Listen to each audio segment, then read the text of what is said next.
Isaiah chapter 54, verse 7.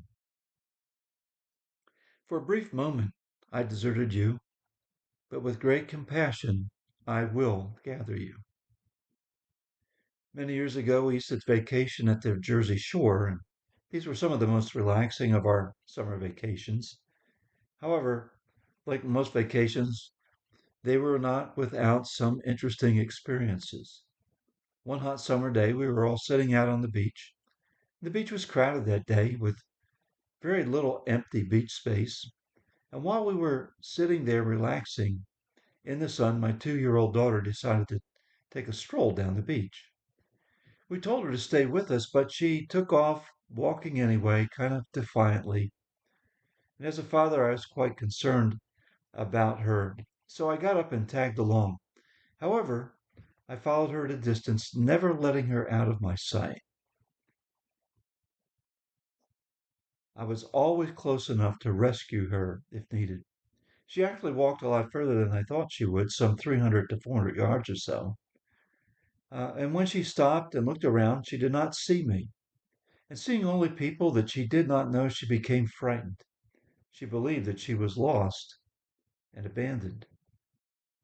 It was at this moment that I ran up to her and she jumped right into my arms. Yet you will remember that the nation had walked away from the Lord, taking their eyes off of him and looking after idols and working on their own strength. They went in their own direction. And as a result, the Lord permitted foreign nations to conquer and deport them. Assyria, you remember, was defeated by the northern kingdom in 722 BC, and Babylon captured Jerusalem and began the deportation of the southern kingdom's inhabitants in 597 BC. However, this did not catch God off guard. While the passage says he deserted them, he had his eye upon the nation the entire time. And here in the context of this passage, the word deserted implies that he left the nation alone. The Lord left the nation alone for a moment, and it was for a purpose, much the same way I had left my daughter alone as she walked down the beach under my watchful eye. Now, there are times in our lives when we may feel abandoned, times when we think that God has left us. We may be amid a trial. We may be trying to get direction from the Lord, or for a variety of other reasons, we may just not sense that He is near to us. And in these moments, we wonder if God has abandoned us. We wonder that. God, have you abandoned us? Well, though it may seem this way, He has really never abandoned us. He tells us that He will never leave us or forsake us.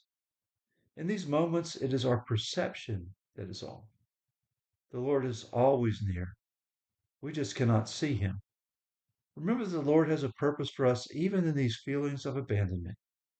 Many times these feelings will come in order to get us to stop from our own efforts and to look for him, for his help in times of need. His word tells us that we will find him when we seek him with all of our heart. Perhaps the great lesson that the Lord is driving into our hearts during these times when we feel abandoned is just to keep our eyes on Him, focusing on Him once again, all the time, and to stay near to Him. This was the big lesson I was trying to give to my daughter to stay near to us on the beach. And this is the big lesson that God was teaching the nation of Israel. It is the big lesson that He works to teach each one of us as believers. When you feel that He is distant, that He is likely trying to teach you something. And in these times, remember that He is near. In these times, stop and seek Him with a whole heart, and He will make His presence known to you.